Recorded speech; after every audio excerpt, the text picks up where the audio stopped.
everybody, I am the Invertebrarian and welcome back to the channel. In today's video we are going to be talking about orange tarantulas. Now when I say orange tarantulas, chances are your mind probably automatically goes towards the Tarantula murnus, commonly known as the OBT or the orange bitey thing. What we refer to, of course, is one of these guys. Let's have a look at mine.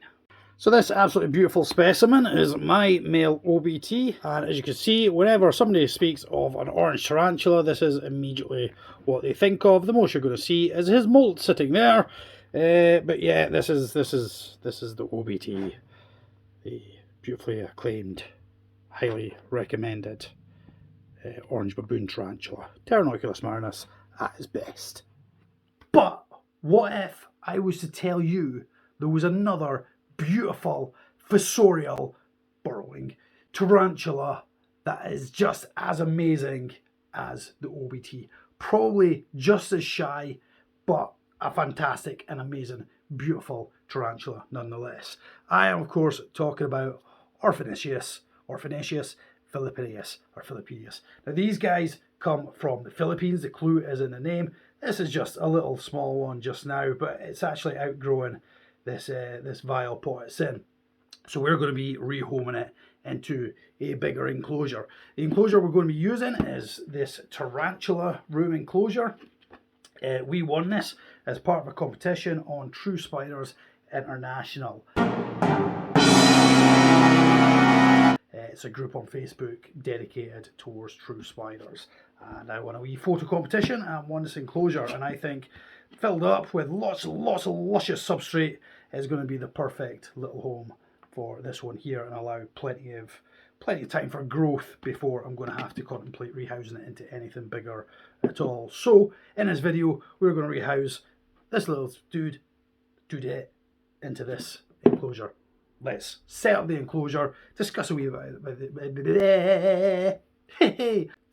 bit about these tarantulas, give a wee bit of information, and get it settled into its new enclosure. So here we have it, our enclosure. Magnetic lids, absolutely fantastic. Kind of locks into place when the magnets align. First thing we're going to need is some substrate. I have a nice fresh batch of substrate down here. It's a little bit on the wet side, so we'll have to squeeze some of the moisture out. Now these guys, they like it warm and humid. Now the problem is with humidity is you don't want it to be overly humid to encourage like mites and mold spores, but you want it to be humid enough to meet the requirements of our tarantula. You don't want it we don't want it too dry, because obviously that is not the requirement needs of the tarantula, which could lead to dehydration or death. So without further ado, well, on top of that, I have a few bits of absolutely beautiful bark that I collected, so I'm going to try and utilise these somehow, and some lovely jubbly moss. So first thing we're going to do is squeeze out. You can see all that moisture, because this is really just freshly done, but we don't want all of that in there. What I should have done is probably put a drainage layer into here, but it's a bit late now. Again, just squeezing out all that moisture, because you really don't want it to be too wet inside of there. As I say, we want it humid, we want it damp. These guys are from the Philippines. Now I'm thinking what I might do with some of these lovely bits of wood is actually kind of bury them. This might just help create some structure and some burrowing supports for our tarantula. So we're just kind of burying them in with the substrate. Again, we're going to try and sort of pack it in so that as it's burrowing, it's going to hold its shape and density and not cave in as our tarantula burrows. As I say, these guys will burrow. Probably rarely see it. What I should have done is brought it round to hide the seam, which just kind of bring that round. There's a seam that joins these at the back. So I'm just trying to disguise that a bit with some of this bark. Again, there's no point going too sparingly on the substrate. May as well put plenty in. Plenty. Try to make sure we get in behind these bits of wood. I apologise, the light is kind of reflecting off of this and you can't see it very well. It's not ideal, but there we go. I mean, it's very basic. Right now we've got that kind of bark buried in there to give a bit of something to kind of play about with. Press it down nice and firm. What we're going to do is use some of these other bits of twiggage and bark we've collected and kind of create a surface layer on top. That'll about do. And then we're going to start adding in our moss. Now, as I say, these guys, they're quite a shy species. However, normally what I've discovered when feeding mine is it generally tends to charge me. So I'm really quite excited about keeping this one.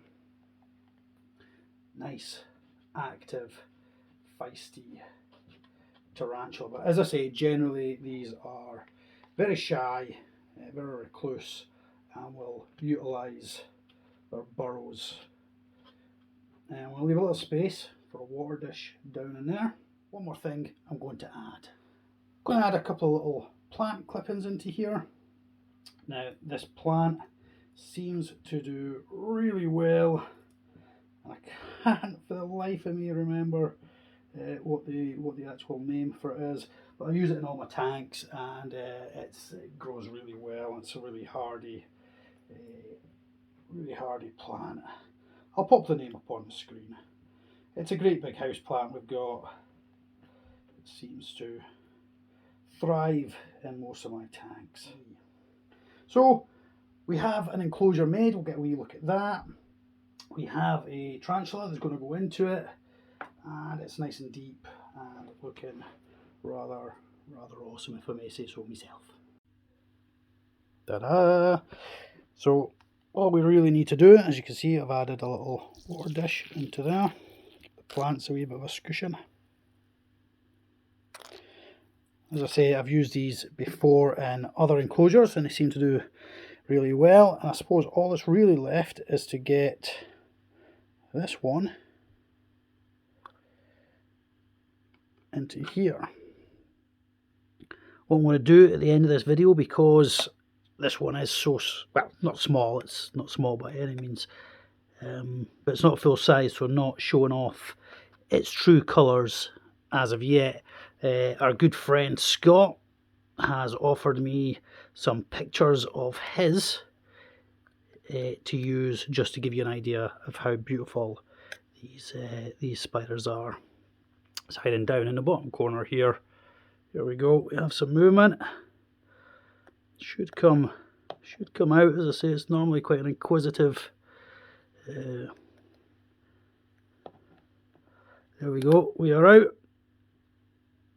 Running up round the edge. It's following the edge of the lid up round. Luckily, this lip acts as quite a good deterrent to stop them getting out. So there we go. Now, I know at this precise moment in time, it's relatively small compared to the enclosure it's in, but also at the same time, compared to its vial pot, I just feel it was starting to outgrow that enclosure. And there was a risk of it coming darting out. As I say, quite often when I try and feed it, it'll come darting out. I didn't particularly want it getting loose in the house, so I feel much better knowing that it's in here. I say, nice magnetic lids, sturdy, no chance of escape, lots of places for it to hide, burrow down, feel safe, and make itself a jolly good home. So this wee one will take its place up here. Out of focus. Let's do a wee bit of that. There we go. And so that will go up there, and as you can see, what I said about that plant, it's, oh sorry, just knocked over Batman, sorry Batman, it's thriving in there, it's thriving in with our M. robustum. We have some growing in our Lacidora parabiama. We have some growing in with our Scolopendra dehani. Some in with our Heterometrius. They just changed Peter's eye. They're not Peter's eye anymore. My mind's gone blank. Then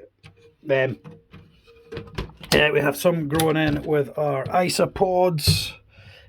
Growing there, growing up around there.